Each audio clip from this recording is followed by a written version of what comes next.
안녕하세요. 좀 굉장히 오랜만에 뵈는 것 같아요. 보고 싶었어요, 저는 나름대로. 우선 책은 고민을 좀 많이 했었어요. 책을 뭘로 이렇게 해야 될지. 왜냐면 지금 요 심화 강의가 원래는 이 시간대에 열리지 않는 강의죠. 좀 특수성으로 열렸어요. 왜냐면 1차 시험이 불과 한 달 전에 연장이 돼 버렸죠. 시험 보기 한 달 전에. 그래서 원래는 심화 강의가 1차 1.5차 개념식으로 한 7월에서 8월쯤에 개강이 되는데 올해는 1차가 연장이 되면서 그 시간이 좀 붕 뜨고 아무래도 이제 좀 1차 후에 합격 후에 좀 동차도 노려볼 만한 시간이 어떻게 보면 정비가 됐어요. 꽤.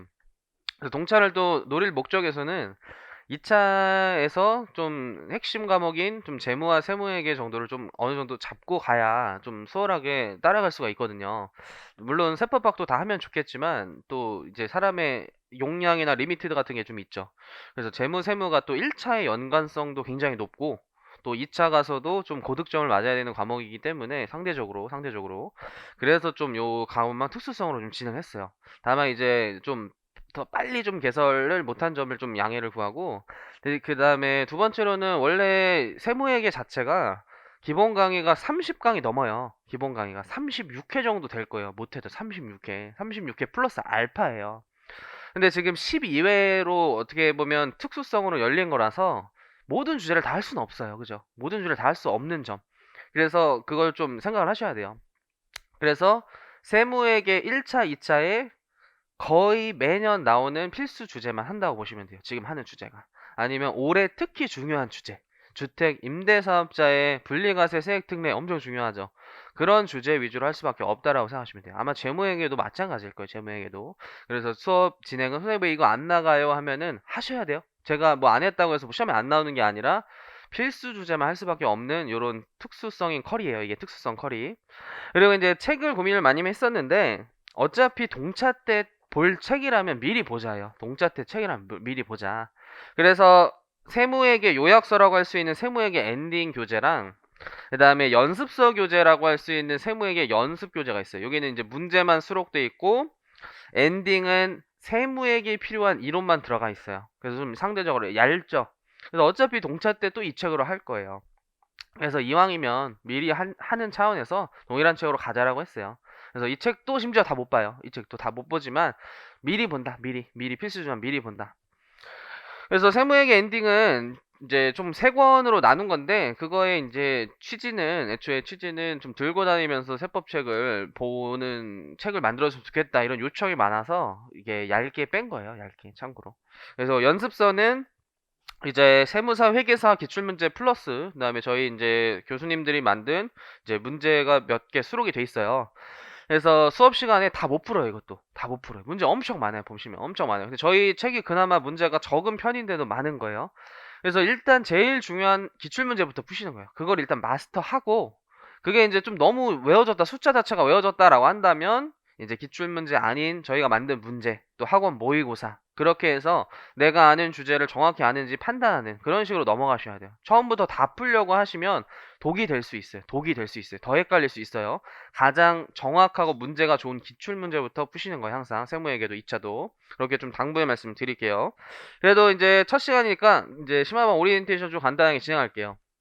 그래서 올해 시험이 연기가 돼서 8월 8일에 1차 시험을 보죠.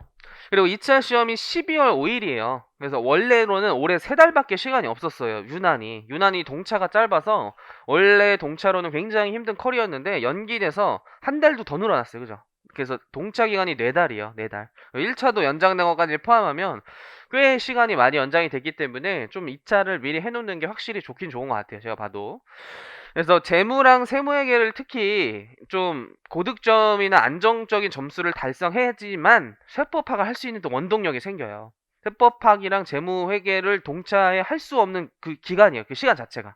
그래서 저도 1차를 꽤 고득점으로 합격했음에도 불구하고 그 세법 재무 거의 최대한 버린 거 없이 했는데도 동차 때 이게 할 게 너무 많은 거예요. 일단 수업 들으면 거의 수업만 따라가도 동차 기간이 거의 끝나요. 이것도 마찬가지로 진짜로. 근데 이제 내 걸로 공부할 시간을 이제 좀 해야 되나 하면 2주인가 3주 남아요. 최종 모의고사 시간이 갑자기. 그래서 정말 이제 벙쪄서 중간에 이제 다 포기해요. 거의 7, 80%가 포기를 해버린단 말이에요. 근데 주변에 이제 동차하는 사람들이 미세하게 있죠. 미세하게 있잖아요. 그럼 그 사람들 어떻게 했냐?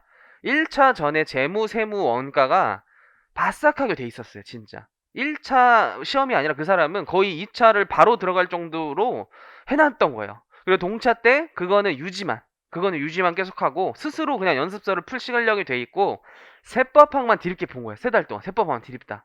그게 이제 동차의 일반적인 방법이에요. 일반적인 방법. 물론 예외적으로 세법학의 신 이런 사람이 있을 수 있어요. 나는 판례 마스터야. 막 과거에 막 사법시험을 공부했었어요. 그런 사람은 예외적인 논하는 거고 일반적인 동차 방법은 세무회계를 1차 시험 전까지 좀 안정적으로 해놓고 동차 때 세법학을 팍 투입해서 들어가는 꼬링이 아주 미세하게 나오는 그 동차 시험이 되는 거예요. 그리고 그렇게 보통 해야지 유에 가서도 잘해요. 유에 가서도. 왜냐면 세법학은 사실 수험생 기간 안에서 마스터할 수 있는 과목이 아니에요. 마스터할 수 있는 과목이에요. 세법학이란 과목 자체가. 그냥 남들보다 좀 잘하면 되는 거예요. 합격생 수준에 도달하면 되는 거예요. 그거를 정말 법리의 이해부터 취지부터 모든 판례를 섭렵할 수 있는 기간이 아니에요. 그거는 학문이죠. 저희는 일단 수험이라는 생각을 하셔야 돼요. 근데 세무에게는 한번 해놓으면 잘 안 떨어져요. 진짜 잘 안 떨어져요. 특히 재무원가는 세무사 시험에서 특히 재무원가는 한 1년 지나도 거의 비슷한 점수 나올 수도 있어요. 그 정도로. 세무회계는 또 까먹어요. 세무회계는 잘한다 방심하고 한 달 지나면 까먹어요. 그래서 이제 10만 반의 세무회계만 한다라고 말씀드리고 이 시간대 세법학에 올인을 하셔야 돼요. 그 다음에 이제 시험제도 다 아시겠지만 1차 합격하시면 내년도에 2차만 볼 수 있죠. 그 유예제도가 있다가 이제 시험제도에 써져 있어요. 그래서 2차 시험 과목은 총 4과목 보시는데 회계학 일부라고 표현을 해요. 실제 시험 과목에서는. 그게 재무원가. 그다음 회계학 2부라고 불리는 게 흔히 수험계에선 세무회계. 그다음에 세법학 1, 2. 세법학이 2과목이에요. 세법학이 2과목. 근데 여기 들어가 있는 세목이랑 여기 들어가 있는 세목이랑 다른 거예요. 특히 일부 그냥 간단히 말씀드리면 국기법 출제돼요. 국기법. 그다음에 법인세, 소득세, 상증세가 새로 들어와요. 상증세 처음에 이제 충격받을 거예요. 처음에 좀 재밌다. 수업 들을 땐 재밌어요. 실생활에 관련돼 있으니까. 문제는 최악이에요. 거의 최악. 그 다음에 2부는 부가세. 느낌 있어요. 개소지방조특법이 새로 등장해요. 그래서 그거 정립하는 것만으로도 너무 힘들어요. 그래서 회계 원투를 최대한 해놔야 된다. 근데 회원 2는 새로 배우는 건 많이 없어요. 그냥 내가 버린 주제를 다시 하는 거예요. 막 새로운 주제를 배우는 새로운 세목은 아예 없는 거예요. 그냥 내가 안 했던 걸 한다. 아니면 조금 더 심화적인 문제, 예규도 좀 배운다. 뭐 이런 느낌이에요. 특히 세무에게는. 그래서 각 내문항씩 골고루 출제돼요. 내문항씩. 그래서 재무 둘 원가 둘이에요. 이건 재무 둘 원가 둘. 근데 재무가 60점, 원가가 40점. 둘 다 잘해야 돼요. 둘 다 잘해야 진짜. 회계학 일부를 무조건 고득점을 맞아야지 세무사는 안정적인 합격에 도달할 수 있어요. 그 고득점의 기준 참고로 70점이에요. 70점. 70점 이상을 무조건 목표로 하셔야 돼요. 재무 원가. 물론 이제 재무 담당 원가 담당 선생님이 자세히 말씀드리겠지만 그냥 제 수험생 어떤 경험과 그런 노하우로 그냥 말씀드리는 거예요. 그리고 재무 원가를 일단 고득점을 맞으려면 방법 자체나 그 초이스가 모든 주제를 섭렵한다요. 전 주제를 일단 한다요. 그게 일단 기본 베이스, 전 주제. 근데 전 주제를 한다는 게 전 주제를 마스터한다는 게 아니라 현금 흐름표, 뭐 법인세 회계, 자주 버리는 그런 주제들 있죠. 뭐 주식 기준 보상. 그거의 기본 문제까지 다 할게끔 만들어 놓는다. 그게 일단 기본 베이스예요. 세무사 시험의 모토는. 근데 보통 수험생 어떻게 공부하냐? 재고자산을 막 진짜 말도 안 되는 특수 문제랑 심화 문제랑 이거랑 섞어놓고 저거랑 섞어놓고 이런 걸 마스터하고 뒤에 지쳐서 뒤에 주제를 안 하고 그냥 시험장 들어가요. 진짜예요. 그리고 스스로 미안해요. 현금으로 뭐 작년에 나왔는데 안 나오겠지? 안 나와. 스스로 막 다짐해요. 설마 나와요. 근데 나와요. 근데 재무는 현금으로가 그냥 30점 출제되면 빵점이잖아요. 난 공부 안 했으면 난 빵점이에요. 그리고 재고자산 다 마스터했는데 갑자기 시험에서 그 해 최고의 폭탄이 나왔다. 또 빵점이에요. 또 빵점. 그런 위험성 있는 공부를 하시면 안 된다는 거예요. 그래서 일단 기본 주제를 다 깔고 시험에 뭐 자주 나오는 사채, 뭐 리스, 아니면 유형자산 그런 거는 조금 심화 주제도 하고 어려운 주제도 하고 이렇게 공부 방법을 잡으셔야 돼요. 힘드시겠지만 그게 최우선 공부 방법이에요. 원가도 마찬가지예요. 일단 그 방향성을 잘 잡으셨으면 좋겠어요. 그다음에 세무에게도 이제 네 문제 좀 이따 에는 자세히 말씀드리고 각 이제 네 문제씩 출제가 되는데 세법학은 이제 판례가 요즘 굉장히 많이 출제가 돼요. 판례 빈도수가 굉장히 높아졌고 세법학 시험이 과거 한 5년 전부터 급격히 난이도가 상승했어요. 급격히 난이도가 상승. 근데 이제 너무 쫄지 않으셔도 되는 게 다 하향 평준화 돼 있어요. 다 못 써요. 다 못 써요. 근데 세무사 시험 절대 평가가 아니에요. 2차는 상대 평가예요. 다 못 써도 조금 더 잘 쓰면 많이 잘 써 보여서 점수가 잘 들어가요. 잘 들어가요. 저도 시험 봤을 때 세법학 일부가 엄청 어렵게 나온 해였어요. 그래서 다른 건 다 잘 봤다라는 생각을 시험장에서도 느낄 정도로 잘 봤는데 세법학 1은 진짜 과락났다고 생각했어요. 진짜 이건 거의 진짜 과락났다. 거의 진짜 정확하게 썼다라는 느낌이 한 문제밖에 없었어요. 한 문제. 나머지는 그냥 막 이렇게 수건에서 물 쥐어 짜듯이 내 그냥 통동원해서 막 그냥 휘갈겨 쓴 느낌이었어요. 진짜 시험장에서 땀이 비질비질 나더라고요. 온몸이 다 젖었었어요, 진짜. 근데 이분은 또 나름 쉽더라고요. 그래서 발표까지 진짜 일부만 과락 넘으면 무조건 합격하겠는데 계속 이 생각에 막 카페도 들어가서 보고 막 친구들한테도 뭘로 써서 했는데 더 불안해요. 더 불안해요. 오히려 절대 보지 마세요. 정신 건강에 엄청 해로워요. 악몽도 매일매일 꿨어요. 악몽도 매일. 시험 다시 보는 꿈. 내 점수가 0점짜리로 나오는 꿈. 이런 악몽에 매일매일 시달렸단 말이야. 근데 실제 그 답은 65점 나왔어요. 65점. 엄청 고득점이에요. 엄청 고득점. 자랑하는 게 아니라 왜 그런 거냐면 남들보다 잘 쓴 거예요. 남들보다. 실제 이제 나중에 봤는데 틀렸어요. 진짜 틀렸어요. 전 틀렸어요. 근데 그냥 그 써내려간 그 흐름이나 법령을 얘는 그래도 공부를 했구나 이런 느낌을 준 것 같아요. 그래서 상대평가라는 생각 드시죠. 상대평가. 근데 재무, 세무에게는 이런 거 없어요. 그냥 1이 맞으면 맞은 거고 0이 맞으면 맞은 거예요. 뭐 그로스업이 아주 예외적인 상황으로 들어갈 수는 있는데 그걸 기대하시고 시험을 보시면 안 돼요. 재무, 세무에게는 그냥 무조건 숫자만 보고 정답을 맞추는 거예요. 풀이 과정 이런 거 안 본다고 생각하시면 돼요. 풀이가 실제로 안 봐요. 그냥 정답이 맞으면 맞은 거고 틀리면 틀린 거예요. 그 방향성을 잘 잡으셔야 돼요. 얘는 정말 정확하게 푸셔야 돼요. 근데 얘는 다 완벽하게 할 수는 없구나. 남들보다 잘하자. 최대한 잘하자. 그런 느낌으로 잡으시면 좋겠다. 시험 시간은 90분 하루에 다 보죠. 90분 하루에 다 봐요. 그래서 9시 반부터 해서 한 5시쯤 끝나요. 하루 녹초가 돼서 오는 날이에요. 녹초가 돼서 온 날. 그래서 합격 2차 시험 기준은 일단은 1차랑 동일하게 꽈락이 없고 그 다음에 평균이 60점 넘으면 합격인데 이렇게 합격한 적은 단 한 번도 없어요. 다 아래 예외 규정이 적용이 돼요. 그래서 위와 같은 득점자가 최소 합격 인원 올해 700명이죠. 700보다 적다면 700명 범위에서 모든 과목의 점수가 40점 이상인 사람 중 평균 점수가 높은 순서대로 합격자를 결정한다. 1등부터 700명까지 합격한다는 거예요. 그냥 점수 평균 내서 1등부터 700명이 합격하는 시험이에요. 요 위의 규정이 적용된 해는 세무사 역사상 한 번도 없었어요. 그래서 그냥 남들보다 잘하면 합격하는 거예요. 남들보다 잘하면 합격한다. 그래서 700등 안에 들어야겠구나라고 생각을 하셔야 되는데 2차 시험의 커트라인이 어떻게 되는지 연도별로 추정해 보면 14년도에 47점 이때는 요 전때는 다 40점대였어요. 40점대.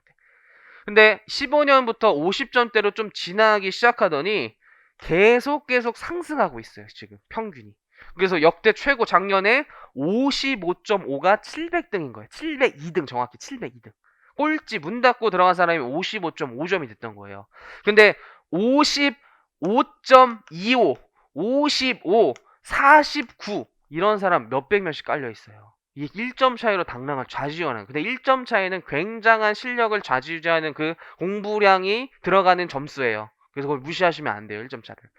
그래서 여기에 떨어지신 분들은 진짜 이제 안타까운 거죠. 그래서 여유롭게 합격하신다는 생각을 하셔야 돼요. 그 꼴찌로 들어가겠지도 물론 좋지만 목표치는 항상 넓게 잡으시는 게 좋아요. 이렇게 55점 난 뒷문으로 들어가야지 라는 방법으로 공부하면 요 점수 나와요. 요 점수. 그렇게 않기 위해선 이제 공부를 좀 많이 하시고 그 다음 또 제가 보기에는 수험생들의 실력이 상향 평준화되고 있어요. 굉장히 잘해지고 있어요. 굉장히 잘해지고 있고 이제 많은 주제를 다 하고 들어가는 추세예요. 진짜. 그래서 평균이 높아지는 거예요. 평균이 또. 그 다음에 시험은 또 항상 신유형을 낼 수는 없죠. 항상 신유형을 낼 수 없단 말이에요. 그래서 그런 것도 있고 이제 기출 분석을 좀 잘하고 들어가시는 수험생이 많아져서 평균이 좀 높아지고 있어요. 추세가. 그리고 합격률은 10대 1 정도로 생각하시면 되죠. 10대 1 정도로 생각하시면 돼요. 주로 5,000명을 봐요. 5,000명 2차가. 그래서 5,000명 중에 700등 안에 들어가는 거예요. 그래서 13%, 12% 이런 수치가 나오는 거고, 회투 과락률만 가져왔어요. 나머지 이제 과목들은 그때 보실 테니까. 이 14, 15, 16년 해가 마의 해였어요. 마의 해. 마의 해. 과락률이 70% 넘는 해죠. 넘는 해. 그럼 이때 5,000명의 시험을 봤는데 과락률이 75%라는 건 한 1,200명 정도만 40점을 일단 넘은 거예요. 약 4,000명 정도는 40점을 못 넘고 떨어진 거예요. 일단 그 사람 평균을 낼 필요가 없는 거예요. 과락이 나버렸으니까. 과락이 나면 그냥 떨어지는 거예요. 그래서 3,800명은 세무회계가 40점을 채 못 넘어서 과락이 난 거예요. 그런 마의 수치의 해였어. 마의 수치. 그래서 지금 보면 이걸 왜 까락 났어 이렇게 할 수도 있어요. 왜냐하면 이 이후로는 이거에 맞춰서 대비해서 강의를 하고 수험생도 그런 기출문제를 많이 풀어봐서 지금은 익숙해졌지만 이때는 갑자기 자료가 엄청 많아졌어요. 자료가 거의 2배 가까이 늘어났어요. 한 번에. 그 시간 안에 풀 수가 없는 거예요. 원래는 90분 안에 4문제를 다 풀었다면 이때는 2문제 반 풀면 잘한 거였어요. 그래서 일단은 내가 100점 중에 한 60점밖에 못 푸니까 그 안에 40점을 넘으려면 정답률이 굉장히 높아야 되는 시험이었던 거예요. 그래서 다 과락이 났던 거 이때는. 그리고 그거에 좀 대비를 했더니 갑자기 다음에 뭐가 나왔냐면 신고서 양식을 줘요. 그러니까 신유형이 갑자기 나와버리는 거예요. 신유형. 전혀 모든 학원에서 대비하지 못했던 신유형이 나와버리는 거예요. 빵점이에요. 그냥 빵점. 그거는 그 자리에서. 그 다음에 또 신유형이 나오고 이런 식으로 진행된 해였어요. 그래서 이때는 정말 세무에게 40점 넘으면 일단 합격하는 시험이다. 막 이런 얘기가 돌 정도로 어려웠었어요. 근데 갑자기 17년도부터는 좀 뭔가 약간 평이해지기 시작했어요. 시험이. 좀. 그리고 수험생도 이제 그 많은 양의 시험을 대비하고 들어가기 시작했어요. 좀 0점을 좀 잡았어요. 그래서 가락률이 좀 확 낮춰졌죠. 특히 작년에는 세무에게 좀 제가 함부로 말씀드렸지만 약간의 좀 오류가 있었어요. 약간의 오류가 있어서 모두 정답 처리했을 것으로 추정해요. 추정. 확정이 아니라 추정해요. 그래서 가락률이 확 낮아졌어요. 원래는 이거보다 더 높아야 되는 난이도였는데 요렇게 해도 정답이고 요렇게 해도 정답이에요. 단서 같은 것들이 많이 빠져서 다 정답 처리할 수 없는 문제점 때문에 가락률이 낮았던 해요. 근데 작년에도 꽤 어려운 시험이었어요. 어려운 시험. 그런 거 빼고는 다 거의 60%의 가락률을 측정하고 있기 때문에 2부에서는 일단 40점을 넘는 게 목표예요. 회계학 2부에서는 최우선 목표는 고득점도 아니고 40점을 넘는 거예요. 40점을 넘는 거. 그럼 일단 상위권에 꽤 들어간 거예요. 상위권에. 그런 시험이다. 하지만 재무에게는 그렇지 않다. 고득점이에요. 재무에게 목표는 고득점이에요. 그래서 세무회계 시험 실제 어떻게 나오냐면 각 4문제가 30, 20, 30, 20, 100점으로 출제가 되는데 소득세가 30점으로 한 문제, 법인세가 20점, 30점에서 50점, 그 다음에 부가세가 20점 이렇게 출제가 돼요. 근데 상대적으로 수험생들 부가세는 이제 자신감 있죠. 20점밖에 안 돼요. 근데 아무리 부가세를 잘해도 만점을 맞기 쉽지 않아요. 부가세를 보통 잘하는 사람들이 15점 정도 맞춰요. 15점 이상. 그럼 나머지 한 25점만 맞으면 40점 금방 넘겠네 하잖아요. 그걸 못 맞아요. 쉽지 않아요. 쉽지 않아요. 진짜 쉽지 않아요. 일단 소득세에서 퇴직 양도를 일단 제꼈죠. 보통 제껴요. 2차 때도 보통 제껴요. 매년 나와요. 매년 나와요. 거기서 일단 10점이 나가리가 난단 말이에요. 금융소득 하나 틀리면 다 틀려요. 하나를 틀려요. 빵점이에요. 빵점이에요. 소득세가 그래서 빵점이에요. 빵점. 법인세 20점짜리가 주로 뭐가 나오냐면 특수주제가 많이 나와요. 최저한세, 뭐 합병, 연결, 아니면 뭐 뒤쪽 파트에서 중간에 납세. 안 했어요. 공부를 안 했어요. 빵점이에요. 빵점이에요. 여기 법인세 30점에서 15점을 맞춰야 되는데 그것도 접대비, 기부금, 의제배당, 뭐 감가상각비 하나 틀리면 우르르 칸칸 무너질 수 있죠. 10점 맞아요. 10점. 그래서 보통 15점 정도? 아무리 15점? 한 30점 초반 맞는 거예요. 보통 수험생이. 그러면 안 되겠죠. 절대 안 되겠죠. 그래서 전 주제를 최대한 한놓는 게 굉장히 중요하고 특히 법인세를 강조하는 이유가 50점 출제가 된단 말이에요. 50점. 그래서 소득세는 어떤 식으로 좀 출제가 되냐면 보통 물음이 최소 4개 정도 등장해요. 물음이 총. 30점이 한 문제지만 그 안에 물음은 4개 정도 등장해요. 그렇다는 건 자료가 아니라 소득이 한 4개 이상 떠요. 예를 들어 가배소득이 금융소득이 있고 또 근로 연금이 있고 양도소득이 있다. 뭐 보통 이렇게 4정도 이상의 소득과 자료가 주어지는 거예요. 그래서 물음 1번은 갑의 금융소득과 관련된 금액을 구하시오. 한 8점. 그 다음에 물음 2는 갑의 근로소득에 관한 물음을 구하시오. 그리고 이게 자료가 분리되어 있을 수도 있는데 자료가 뭉뚱그려져 있을 확률이 소득세 굉장히 높아요. 그래서 진짜 어려운 해에는 금융소득 자료에 막 사업소득이 숨어 있고 근로소득 자료에 막 기타 소득이 숨어 있어요. 그 소득세는 그게 어려워요. 그게 법인세는 자료가 뚝뚝 끊어져 있어요. 접대비 자료랑 업무수연차 자료랑 독립적이에요. 자료가 독립적. 소득세는 독립적일 수도 있지만 아닐 때가 훨씬 많아요. 그래서 그냥 갑의 1년간 소득 내역을 내가 다 계산하는 거예요. 그래서 1차랑 동일하지만 자료가 커진다라고 했었죠. 1차는 그냥 금융소득 1개, 근로 1개 이렇게 물어봤잖아요. 2차는 결국 다 물어본다라고 생각하시면 다 물어본다. 소득세는 이런 방식으로 출제가 돼요. 이런 방식으로. 그리고 법인세 2번은 주로 특수주제가 많이 출제되는 문제예요. 주로. 아닐 때도 있어요. 아닐 때도. 그래서 보통은 여기서 뭐 합병이라든지 연결이라든지 이런 주제가 20점으로 출제되는 해도 있어요. 그냥 한 큐로. 한 문제가 그냥 20점으로 출제되는 해가 있어요. 굉장히 위험한 문제예요. 굉장히 위험한 문제. 그럼 수험생의 반 이상은 일단 안 풀어요. 못 풀어요. 공부를 안 했어서. 근데 최근 트렌드는 좀 바뀌고 있어요. 다시 근데 시험은 예측 불가능하기 때문에 이렇게 또 출제될 수 있지만 최근에는 자료가 그래도 한 3개 정도 준 다음에 그 자료에서 그냥 이제 한 물음씩 푸는 걸로 좀 바뀌고 있는 추세예요.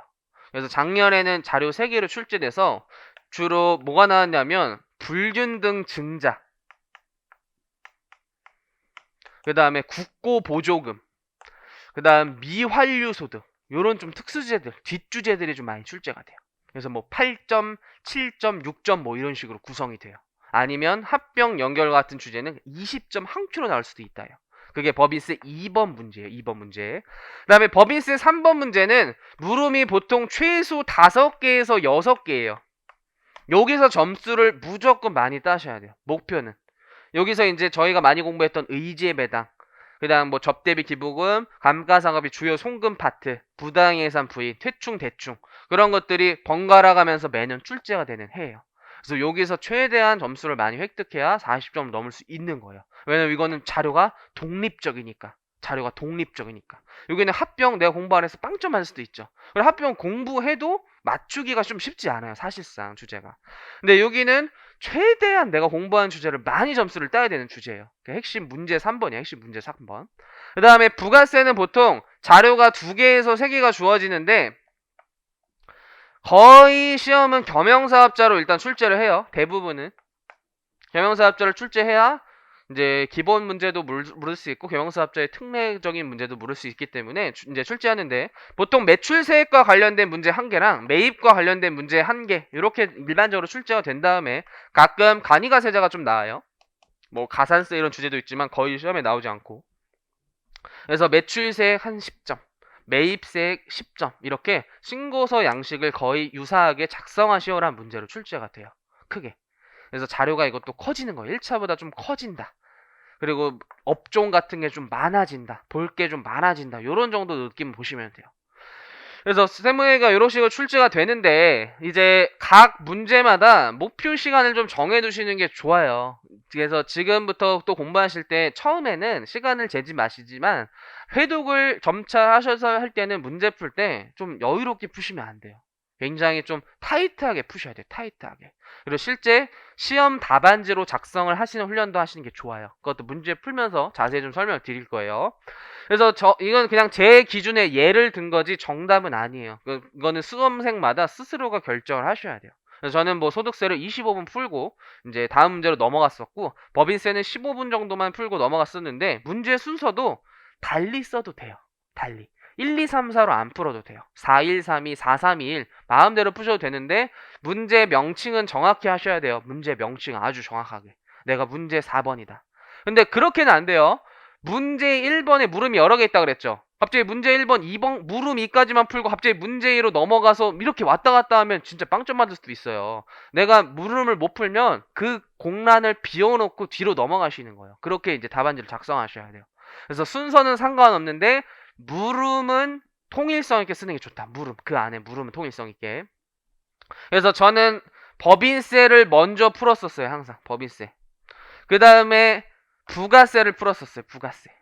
그리고 나서 소득세 풀고 이 법인세 2번은 뭐가 나올지 너무 예측 불가능하고 정말 어려운 주제 위주로 출제되니까 제일 약간 보너스 점수형으로 생각했어요. 그냥 최대한 여기 점수를 맞추자. 그냥 이런 느낌으로 생각했었어요.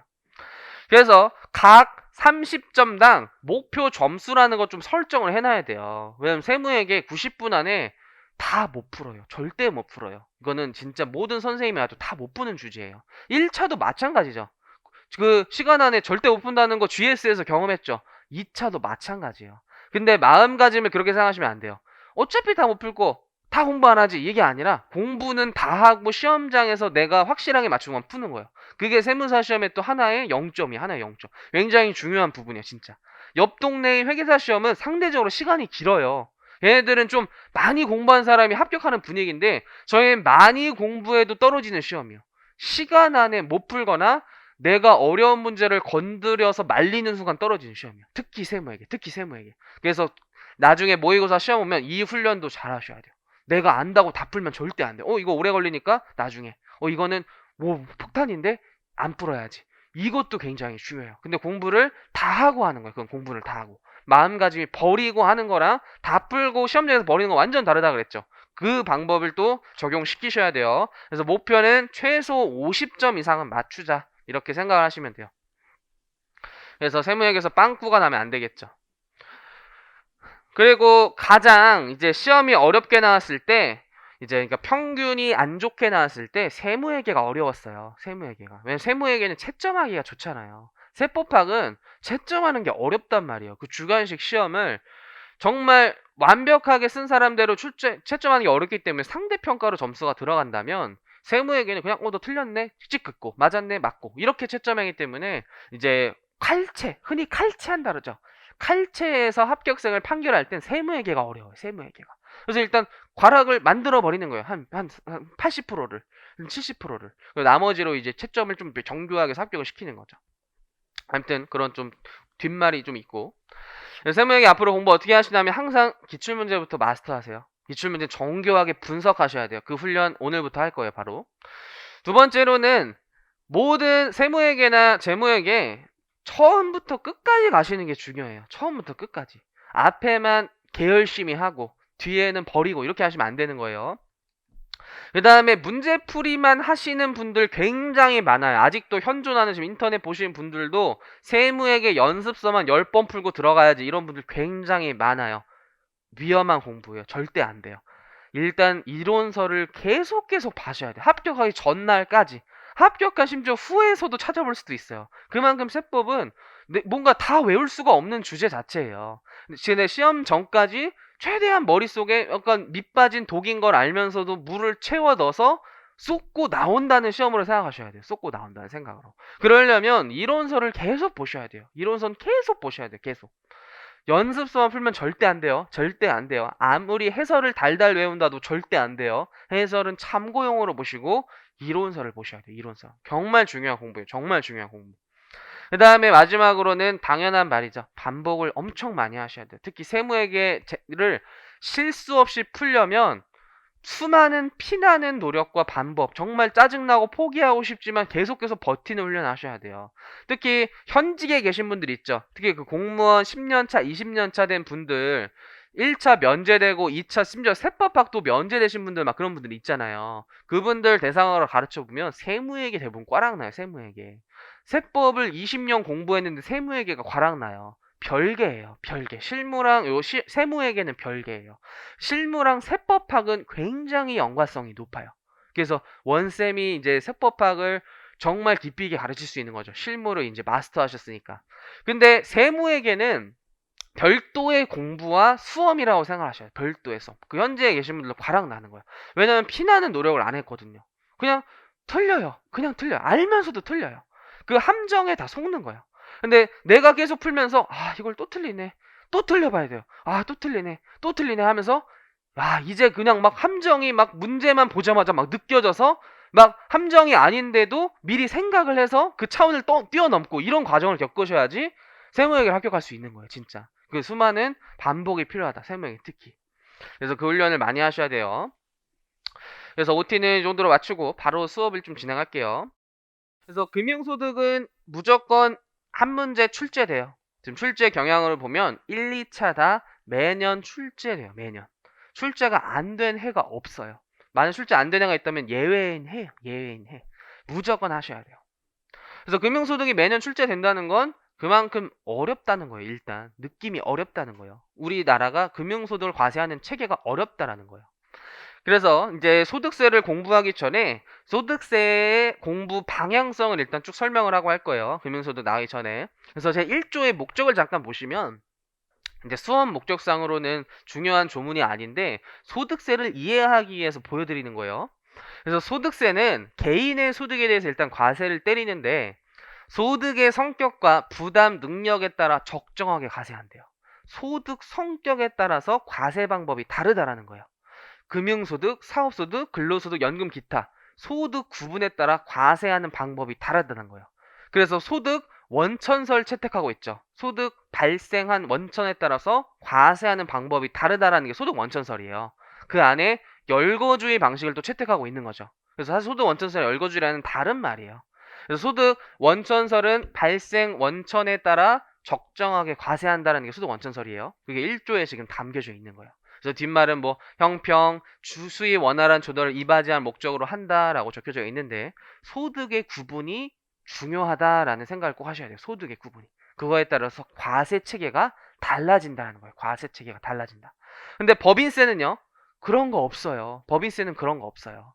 법인이 은행에 예치해서 이자를 받건 법인이 휴대폰을 팔아서 매출액이 생기든 다 동일하게 과세를 해요. 순자산 증가설이에요. 순자산 증가설. 일단 그 근본적인 취지는 이제 정부가 납세의무자들한테 과세를 할 때는 사생활 침해 소지가 항상 있어요. 개인의 재산을 들여다봐야 돼, 이렇게 과세를 하려면. 근데 개인의 사생활 침해는 항상 민주주의 국가에서 상충되는 결과예요. 과세와 사생활 침해라는 건. 그래서 모든 소득에 대해서 과세를 하지 않고 적정 소득에 대해서만 과세를 하겠다. 법에 열거한 소득에만 과세를 하겠다라는 기본적인 취지에서 소득세가 열거주의 과세를 하고 있는 거예요. 근데 법인세는 사생활이라는 게 없어요. 법인의 재산을 다 들여다봐도 법인의 사생활 침해 성격은 없기 때문에 순자산 증가세를 채택하는 거예요. 거기에 기본 베이스가 깔려져 있는 거예요. 그래서 소득세를 이제 많이 이제 공부하셔서 알겠지만 일단 종합소득인 2배사 근영기로 6가지 소득을 구분하죠. 그리고 퇴양 분류과세 해요. 장기 형성된 소득은 누진세율을 회피하기 위해서 분류과세라는 걸 해요. 분류과세. 근데 이 종합과세를 2배사 근영기로 나누는 다 기준과 어떤 나눔에 따라서 과세 방법 차이가 많이 발생한다는 거예요. 그래서 이게 일단 기본 모트예요. 굉장히 중요하다. 그래서 이자소득부터 보시면 이자소득은 금전대여의 성격 때문에 발생한 거예요. 금전대여 성격. 이따 책에서도 이건 체크할 거예요. 그래서 과세는 일단 어떻게 하냐면 총 수익 금액에서 본래 필요경비라는 걸 차감해야 되는데 이자소득은 필요경비라는 게 사실 발생하지 않는 소득이에요. 불로소득이에요. 불로소득. 노력 없이 발생한 소득이고 노동 없이 발생해요. 그래서 별도의 필요경비를 인정하지 않고 총수익 금액 자체가 이자 소득 금액이 완성이 돼요. 근데 배당 소득은 필요경비를 차감하지 않는 건 이자 소득이랑 동일한데 이제 법인의 소득 단계에서 과세가 되고 다시 개인주주 단계에서 과세는 이중과세 문제 때문에 그로스업이라는 걸 가산해요. 굉장히 중요하죠. 그래서 그로스업까지 더한 금액을 배당 소득 금액이라고 표현을 하죠. 그래서 이 두 소득이 모두 금융상품 등에서 발생했기 때문에 금융소득 금액이라고 불리는 거예요. 금융소득 금액. 그래서 시험에 이게 항상 나오는 거예요. 항상. 그리고 이제 사업소득은 총수익 금액에서 당연히 저 매출액을 발생시키는 필요경비가 있기 때문에 필요경비를 차감해서 사업소득 금액을 만들고, 근로소득은 총급여액이라는 표현을 쓰죠. 총수익 금액과 다르게 총급여액이라는 표현을 써요. 총급여액. 거기에 법에서 정한 필요경비인 근로소득 공제라는 걸 뺄 거예요. 그래서 근로소득 금액이 탄생돼요. 총연금액이라고 하죠. 연금소득은 총급여액과 대응되는 표현이라고 보시면 돼요. 총연금액. 거기서 연금소득도 법에서 정한 연금소득 공제라는 필요경비를 빼는 거예요. 실제 경비가 빼지 않고. 그래서 연금소득 금액이 탄생하고, 기타 소득은 총수익 금액에서 필요경비를 빼죠. 그래서 기타 소득 금액이 되는데, 기타 소득의 필요경비는 시험에 잘 나오는 게 개인과 거래에서는 뭐 증빙 이런 거 잘 수치 안 한단 말이에요. 그래서 필요경비가 확인 안 되는 이제 부분이 많아요. 그래서 의제 필요경비 주제가 있죠. 60%나 80% 빼주는 그 특례 규정 때문에 이제 시험에 굉장히 저 부분이 자주 출제가 된다는 거예요. 그래서 일단 기본 계산 구조가 소득 구분에 따라 달라지고 있어요. 이자나 배당 같은 건 필요경비가 안 빠지고, 사업이나 기타 소득은 필요경비가 빠지면서, 근로나 연금은 법에서 정한 필요경비인 소득 공제라는 개념을 빼준다는 거예요. 그래서 소득 구분을 자칫 잘못하는 순간 계산 자체가 달라진다는 거예요. 달라진다. 근데 여기서 이제 한 가지씩 특례가 있는데, 금융소득은 2천만 원 이하의 소득에 대해서는 분리과세를 하는 특례를 두고 있어요. 그래서 일단 기본 모토는 금융소득이 한 2천 발생하려면 은행에 일단 예금을 박았다라고 치면 요즘 이자는 한 2% 3%대밖에 안 되죠. 3%한 4%를 높게 치더라도 5억을 넣어야 돼요. 통장 그 은행에 5억을 넣어야 1년에 2천만 원 이자가 발생해요. 근데 대부분의 우리나라 사람들은 은행에 5억을 예금 안 하고 그 밑일 거 아니에요. 그럼 그 사람들한테는 5월 달에 세금 신고하는 것이 오히려 불편하다, 어렵다예요. 실제 세금 신고를 해보면. 그래서 저도 아직도 주변에 이렇게 강사 일을 하고 있지만 5월 달 되면 주변 친구들의 정말 가족 정도, 정말 특수관계인에 해당될 수 있는 사람 세금 신고 5월 달에 그래도 한 10명 이상은 맨날 해줘요. 왜냐면 진짜 아무것도 모르거든요. 혹시 홈택스 들어가서 하려고 하면 뭘 클릭해야 되는지 아무것도 모르고 용어도 모르니까 할 수가 없어요. 그만큼 이제 개인한테 신고 납부물을 부여하는 것은 본인이 생각하는 것보다 훨씬 더 복잡하고 어려운 문제예요. 그럼 대신 세금을 빨리 걷고 5월 달에 신고 안 하게끔 해준 제도가 요 2천만 원 이하 분리과세 제도라고 보시면 돼요. 그래서 요 제도가 일단 있다. 그래서 시험에 굉장히 중요하다. 그 다음에 올해 중요한 게 사업소득은 그 주택 임대소득에 대한 분리과세 특례가 신설됐죠. 그래서 작년부터 과세를 해서 5월 달에 올해 신고를 해서 올해 이제 난리가 났었죠. 첫 과세하니까 이제 세무사분들 잘 모르고 이래가지고 엄청나게 이제 야근하고 밤새고 이런 시즌이었어요. 여러분들 내년에 합격하면 3월 달에 발표 나서 법인세를 못 배워요. 왜냐면 한 달 동안은 집체 교육 받기 때문에 법인세를 못 받는단 말이에요. 바로 소득세부터 투입될 확률이 높아요. 바로 이거부터 할 거예요. 바로 이거부터. 주택 임대소득 신고부터 할 거예요. 어디 세우면 법원일 들어가건. 그래서 얘 꼭 중요하게 이제 다뤄야 되고. 그 다음에 근로나 연금소득에서는 특별히, 연금소득에서 중요한 제도 있죠. 1200만 원 이하일 때 분리과세 할 수 있는 선택적 분리과세 있어요. 얘도 분리과세 하는 취지는 금융소득이랑 같다라고 보시면 돼요. 기타 소득은 얘 있죠. 300만 원 이하일 때 선택적 분리과세 있어요.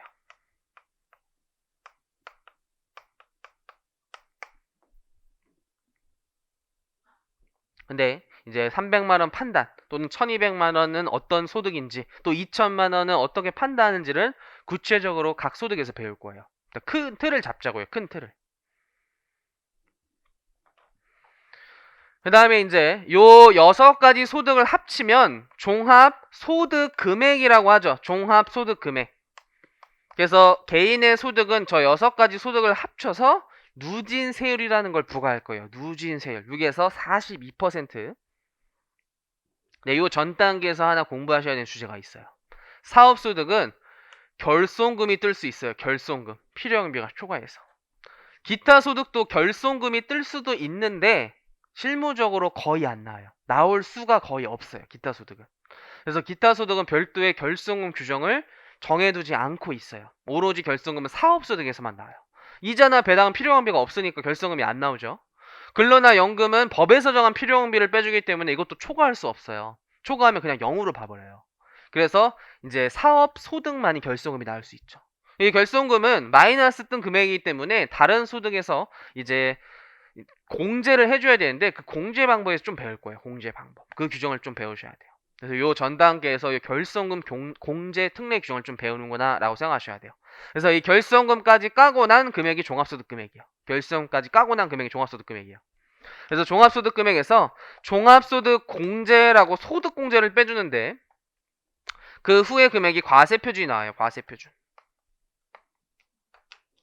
근데 이 소득공제부터 사람들이 좀 지치기 시작해요. 왜냐면 이제 암기로 좀 넘어가셔야 돼요. 암기. 그래서 좀 힘들지만 그래도 수험생이라면 외우실 수밖에 없어요. 나중에 일할 때는 여기 다 까먹어요. 잘 안 해요. 연말정산 이제 한두 번 하고 나면은 그래도 다 쉬워서 이제 추가적으로 공부할 건 크게 없어요. 하지만 수험생 때는 머신이 돼야 돼요. 내 머릿속이 그냥 도존이 돼야 돼요. 그냥 로보트가 돼야 돼요. 로보트가. 그래서 다 외우고 있어야 돼요. 그래서 기본적인 모토를 보시면 공통적으로 빼주는 소득공제가 있고 소득별로 빼주는 소득공제가 있는데 공통을 한 줄 위에 써볼게요. 공통적으로 빼준다라는 말은 어떠한 소득이 있건 그냥 개인한테 해주는 혜택이라고 보시면 돼요. 첫 번째가 인적공제예요. 인적공제. 최저생계비에 해당되는 150만 원을 빼주는 건 이자 소득이 있는 자건, 배당 소득이 있는 자건, 무슨 소득이 있는 자건 그냥 국가에서 빼주겠다라는 거예요.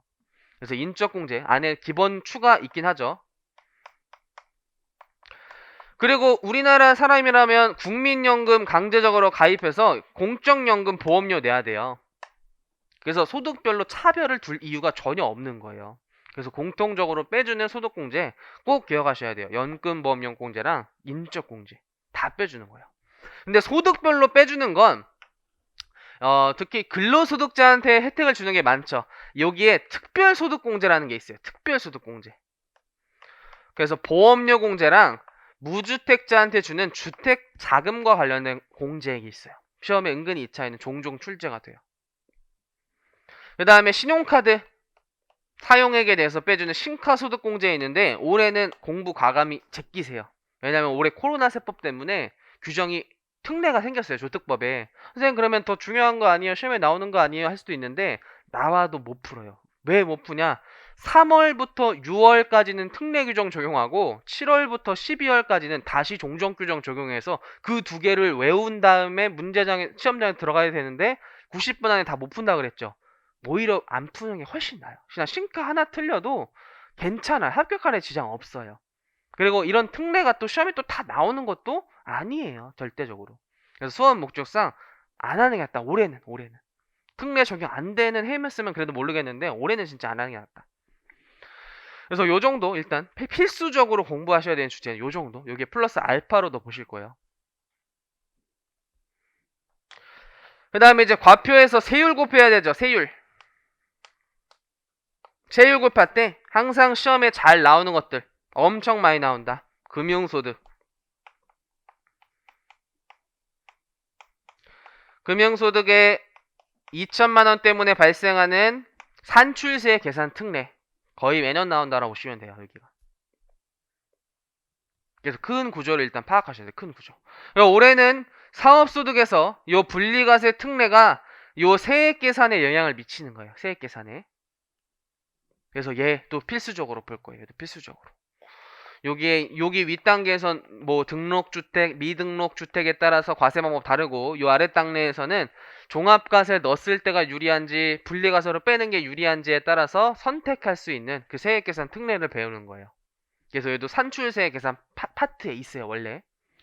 그 다음에 뭐 근로나 연금, 기타에서는 원래 없었는데 기타 소득에서 하나 신설됐어요. 하나 뭐 신설됐냐면 위약금이 대체된 거 있죠.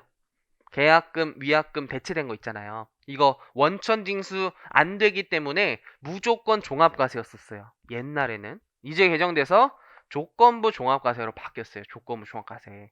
300만 원 이하면 분리과세를 선택할 수 있어요. 근데 그 분리과세라는 게 원천 징수가 안 되기 때문에 납세 의무 종결되는 것이 아니라 이렇게 5월 달에 종소수재 신고를 하지만 별도로 빼서 얘만 20% 이렇게 적용받을 수 있는 거예요. 그냥 얘는 누진세율이 아니에요. 그냥 20%예요. 그냥 20%. 그냥 20%를 적용받을 수 있는 세액계산 특례 규정이 신설됐어요. 이것도 그래서 산출 세액계산 특례에서 원래 배우셔야 돼요. 그래서 요 산출세계산 특례가 2차에서는 굉장히 잘 나온다. 산출세계산이 굉장히 출제가 잘 된다. 그럼 이제 산출세까지 나왔으니까 좀 칸이 좁으니까 세액공제라고 그냥 곧바로 써볼게요. 세액공제. 올해 세액공제 파트는 별 표시예요. 왜냐면 세무사 시험에서 6년 동안 안 나왔어요. 지금 너무 안 나왔어요. 옆 동네 회계사에서는 거의 매년 출제가 되는 주제임에도 불구하고 세무사는 좀 한동안 너무 안 나왔어요. 그래서 어쩔 수 없이 좀 뭐 이렇게 제가 100% 나온다 이런 건 아니지만 나올 확률이 좀 높은 해다 정도로 이제 표현할 수 있겠네요. 근데 여기서도 수험생이 많이 포기하는 부분이에요. 왜냐면 다짜고짜 외우는 거예요. 그냥 논리 없어요. 여기는 거의 그냥 외우시는 거예요. 외우시는 거. 잘 외우시는 거예요. 근데 외울 때도 그냥 외우면 좀 안 외워지니까 그런 틀이나 어떠한 스킬 이런 것들을 제가 이제 많이 알려주고 정리해주고 이런 역할을 하는 거죠. 그래서 얘도 공통적으로 빼주는 세액공제를 일단 정리해 보자고요. 무조건 공제해 주는 거. 일단 자녀 세액공제. 이거 틀리면 맞출 세액공제가 없어요. 연금 계좌 세액공제 있죠. 사적 연금 계좌 세액공제. 내가 노후를 대비하기 위해 금융회사나 보험회사 등에 불입한 금액이고 요 윗단계 연금보험료는 국민연금공단 등에 납부한 거예요. 그래서 공적인 거랑 사적인 거랑 위치가 다른 거예요 지금.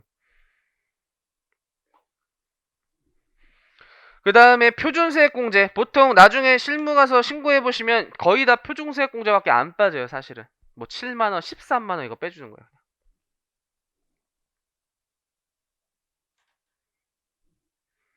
그 다음에 주로 이제 공통적으로 빼주는 건데 수업 목적상 잘 나오는 외국 납부 세액공제는 어떠한 소득이 외국에서 납부한 게 있다면 이중과세 조정 때문에 다 빼주는 건데 수업 목적상으로는 금융소득에서 잘 떠요.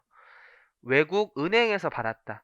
외국 법인에서 받았다. 이런 사례가 가장 이제 적합하기 때문에 외국 납부 세액공제는 금융소득에서 자주 발생한다 정도로 생각하시되 다른 소득에서도 충분히 나올 수 있긴 해요.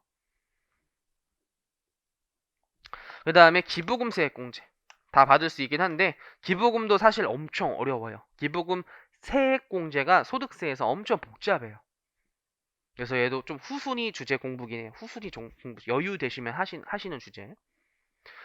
그래서 일단 기본 베이스로 자녀 연금 계좌는 공부를 하시는 거예요. 자녀 연금 계좌. 얘는 그냥 1점 1점씩 맞추고 들어가는 거예요. 2점을 일단 맞추고 들어가죠.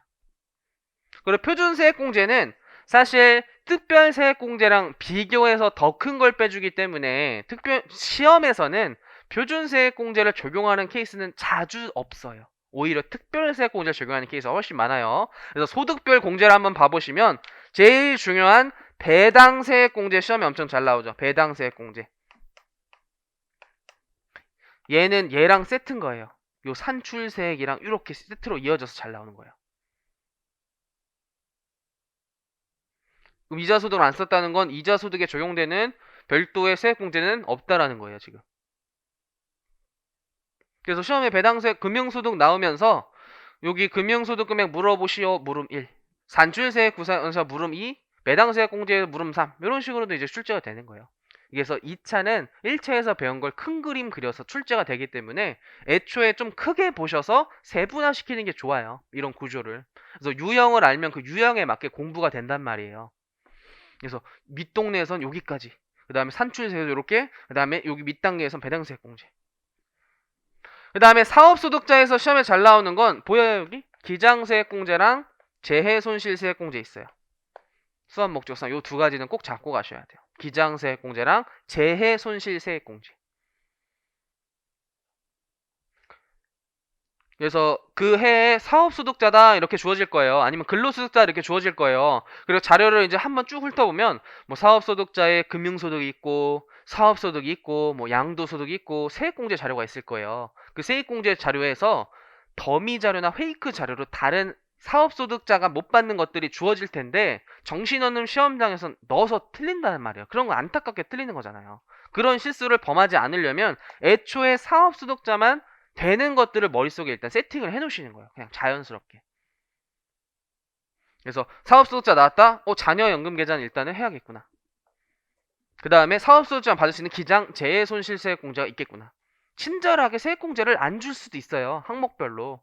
그냥 이 사람이 받을 수 있는 세액공제를 각각 제시하시고 그냥 이런 식으로 출제가 될 수도 있단 말이에요. 근데 여기서 갑자기 막 보험료 하고 막 의료비 하고 이러면 그냥 감점이 되는 거예요. 바로 감점이. 근데 이제 근로자 보시면 근로소득세액공제 있죠. 근로소득세액공제. 얘는 그냥 단순히 외우실 수밖에 없고. 특별세액공제가 시험에 굉장히 잘 나오죠. 의료비, 교육비, 보험료부터 쓸게요. 보험료. 보의교. 원래 기부금세액공제도 특별세액공제예요. 근데 기부금세액공제는 다 받을 수 있기 때문에 항목상 그냥 저기 쓴 거예요. 명칭은 원래 특별세액공제 들어가야 돼요. 그래서 보험료, 의료비, 교육비, 근로자한테 혜택 정도로 보시면 돼요. 근로자에 대한 혜택. 사업소득자는 어디 들어가죠? 필요경비에 넣으면 돼요. 사업소득자는 대부분 저 금액을 필요경비에 넣으면 되기 때문에 혜택을 잘 안 줘요. 사업소득자 나중에 일해보시면 정말 마음이 아파요. 그림 그리면서 세금 신고를 하는데 그림을 그린다는 게 공무원분들이 저 소득 신고가 가라로 안 쳤구나를 최대한 보여줄 수 있게 현실성 있게 그린다는 거예요. 필요 경비를. 지 맘대로 그린다는 거예요. 그림 그린다고 해요. 근데 근로자들은 그림 자체를 그릴 수가 없어요. 그림이 프린터 돼서 나오는 거예요, 그냥. 그래서 혜택이다, 혜택. 그리고 월세세액공제.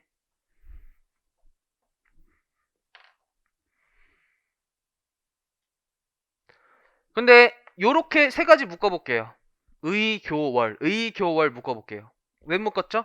성실사업자 받을 수 있어요. 성실사업자. 사업자 중에서도 성실사업자는 의료비, 교육비, 월세세액공제를 특례적으로 받을 수 있어요. 그와 동시에 성실신고 확인비용 세액공제라는 걸 세무사한테 준 수수료 금액을 세액공제로 받을 수 있어요. 그런 것들 좀 살을 붙여서 이제 공부할 거예요. 연금이나 기타한테 해주는 특례는 별도로 없어요. 그래서 이게 필수적인 세액공제라고 보시면 돼요. 필수적인 세액공제. 그 다음에 이제 칸이 넘어가서 좀 잠깐 지울게요.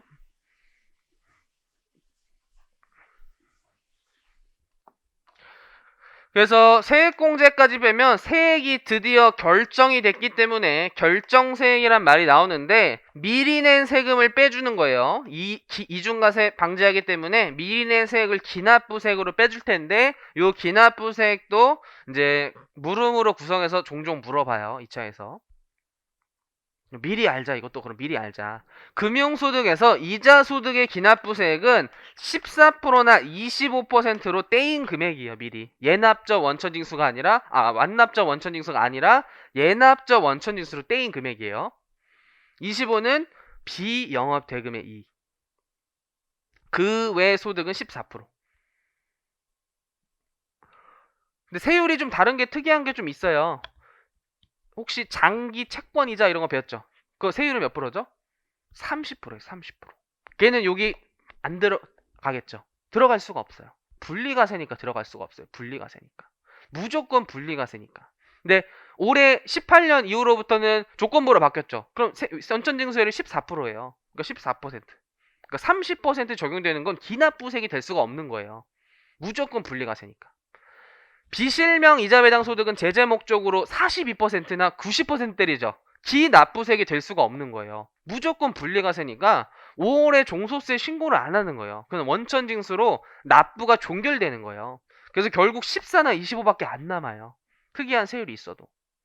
배당 소득도 마찬가지예요. 14, 25가 뭐죠? 과거의 비영업 대금이었고 개정돼서 출배로 바뀌었죠. 출자 공동사업자 배당 소득. 걔가 25고 나머지 배당은 14예요. 사업소득은 원천징수 보통 안 하죠. 근데 원천징수 하는 근로자와 유사한 저 같은 인적 영역 소득은 3% 떼서 기납부세액 빠지는 거예요.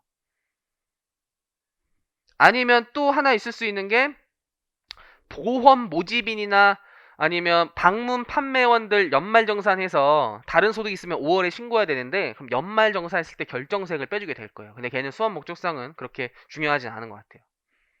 2차에서. 근로소득은 연말정산 시 결정세액 빼줘요. 5월에 종소세 신고하면 2월 달에 연말정산했을 때 근로소득만 있다고 쭈르륵 계산한 거죠. 그때 연말정산할 때는 이렇게 되죠. 여기 잠깐 써볼까요? 2월 달에 근로소득으로 결정세액 했는데 10이 나왔고 이때 기납부세액은 뭐예요? 이때 기납부세액은 2월 달에 기납부세액은 뭐예요? 이거는 간이세액표에서 매달 떼인 세액이에요. 간이세액표.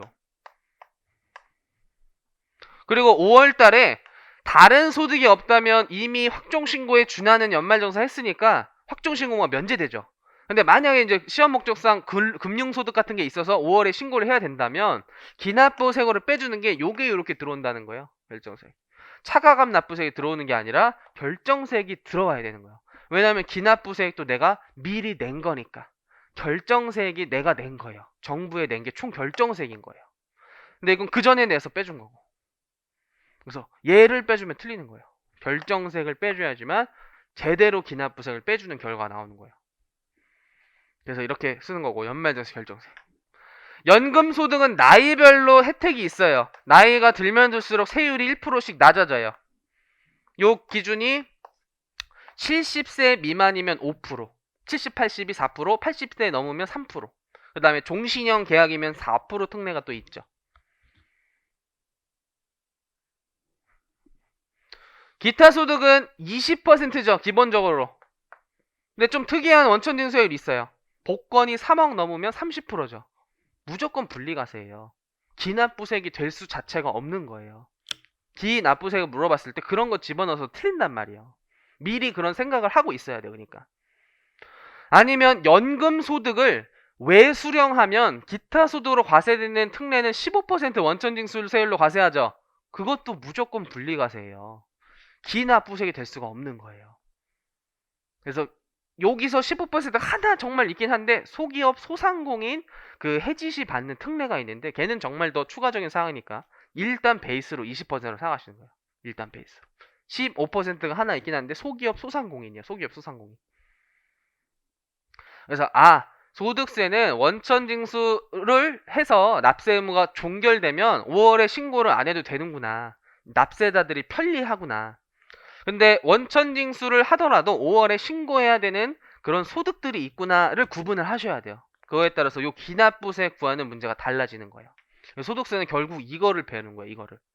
그래서 요 6가지 소득 플러스 퇴양이 있는데 얘는 좀 별도로 배울 것이고 일단 요 종합소득을 배워야 되는데 여기서 매년 보통 2개에서 3개 이상이 출제가 되는 거예요.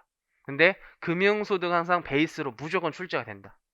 그게 일단 세무에게 큰 틀이자 공부하는 방향이고 소득세의 공부의 시작과 끝이라고 보시면 돼요. 결국 스스로가 이거를 작성해서 쭉 파노라마처럼 이렇게 보여질 수 있어야 돼요. 결국은. 그럼 이제 내가 됐다. 준비가 됐다. 문제 풀 이제 화이팅이 넘친다라고 생각하시면 돼요. 그래서 잠시 쉬었다가 이제 본격적인 금융수도 나갈게요.